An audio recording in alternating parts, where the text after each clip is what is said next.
Obviously, the 2009 Virginia Tech AAVT team. This team originally consisted of 20 members, 8 of which were MAP designers that worked on thrust analysis and prop control and design the physical structure of the air vehicle. And there are 12 of us that were M18 and did sensor control and software control on flight. 3 of us are here today. My name is Ken Kroger. This is Jason Gassaway, and this is Phil Teacher. This is Jason's 3rd year in the IARC competitions, and this is Phil's 1st year. Both of these people worked on this as their senior design project before graduation, and this will be my upcoming senior design project for next year. I'm working on the team as an aerial operator pilot and for next year's air vehicles, and I'm currently an observer for the team to evaluate what issues could improve upon for next year and help basically things run smoother for next year's teams. Throughout this presentation, Jason and Phil will present on what they have done for preparation of this project. All right, I'm Jason Gassaway, as Ken said.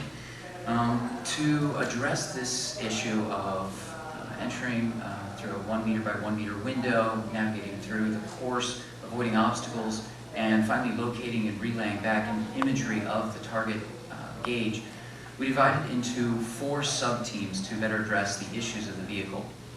The first team was actually a group of 8 aerospace engineers who had a similar capstone project for their senior year. They were given the task of designing and developing the props, the motors, and the vehicle structure on which the payload would be attached. We then divided into 3 remaining teams. The controls team, which was responsible for defining the hardware, which would be the processing power on board, as well as developing the flight controllers, which would keep the vehicle stable in flight. We also had the sensor navigation team, who was responsible for determining that hardware for detecting the environment, and also deciding upon the search pattern which the vehicle would follow through the course. Finally, there was the vision team, which was their responsibility was locating the blue LED, as well as determining between blinking and non-blinking blue LEDs and sending back the imagery of the target gauge. The MAP team was responsible for developing the vehicle. We decided upon a quad-rotor air vehicle for reasons expressed by some of the other teams: the stability, the simplicity of programming, only 4 motor controls. You simply have to change thrust. There's no modification of the angle of the blades, which makes it simpler overall, which is what we decided for our first year would be a good vehicle-based platform.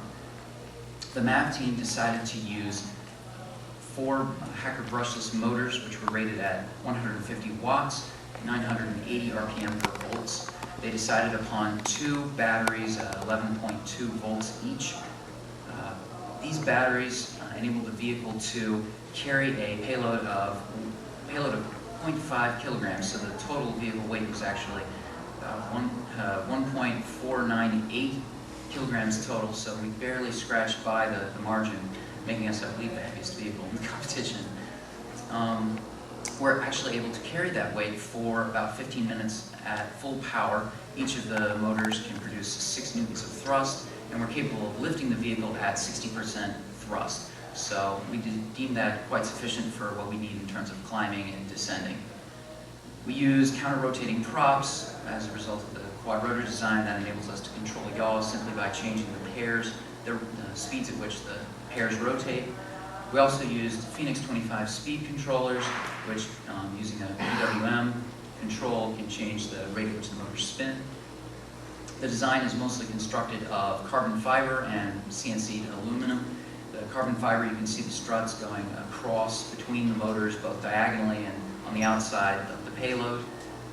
This provides a rigid support structure. We also used aluminum as the barriers, the bumpers that prevent the propellers from either contacting obstacles in case of an accidental collision.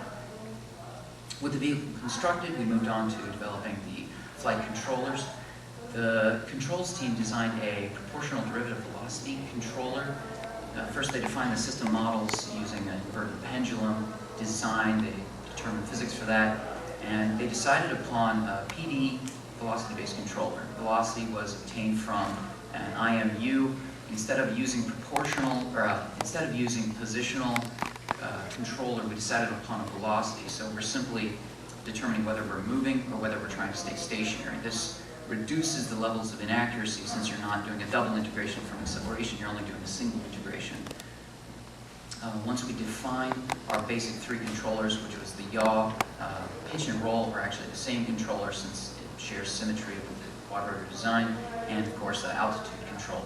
Once we had these three defined using MATLAB and Simulink, we defined and modeled the controllers. We moved on to picking the hardware. We decided upon a Robotics board for all of our on-processing because it had a relatively high-powered processor. Once again, the Atmega 128, which seems to be common with the other teams. We decided that because it is pretty highly powered, also the Robotics has a lot of different ports, the 6 PWM ports, so we could send controllers to the SERP, to the speed controllers, as well as obtain a lot of information from a variety of different sensors.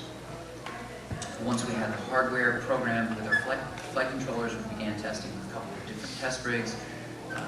Mostly we used the one-axis test rigs, one for yaw, pitch and roll. You can see the pitch and roll in the image on the right, as well as we used tethered testing to combine some of these together.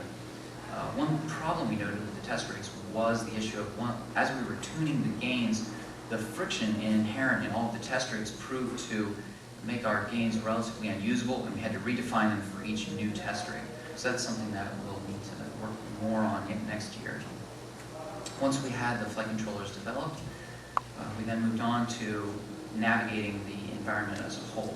We decided upon a system of ultrasonics. We originally looked at infrared, however the ranges were not nearly what we needed for the size of the infrareds. Once again, the other infrareds that we looked at were either too large or the distance was too small. So we used a system of 7 ultrasonics, 2 wide range and 5 narrow.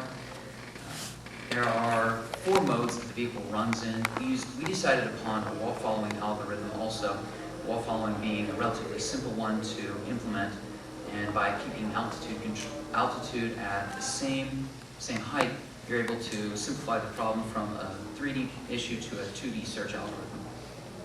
As I said, there are 4 modes that consist of wall following, which is done by the 2 sensors you can see that are parallel. They allow the vehicle to stay parallel to the wall at all times. We have one mode for detecting corners. We use 2 ultrasonics for that, one on the top, one on the front, and one on the bottom. Those are used to enable the vehicle to either travel forward or backward. You're not constrained to one direction when you're following the wall.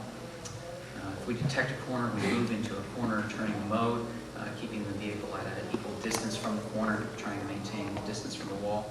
We also have the opposite wall detector, preventing us from moving too far and slamming into the other wall, making sure we're staying at a consistent distance away from that. The third mode that the vehicle operates in is obstacle detection, which is going on at the same time that we're trying to stay parallel to the wall and checking to see if there's corners. Those are the 2 wide range. If we detect an obstacle, we either, depending on the distance, we either move around it, acting as if it is a corner, or we try and move closer to the wall and try and squeeze between the obstacle and the wall, maintaining limited distance but much shorter following distance.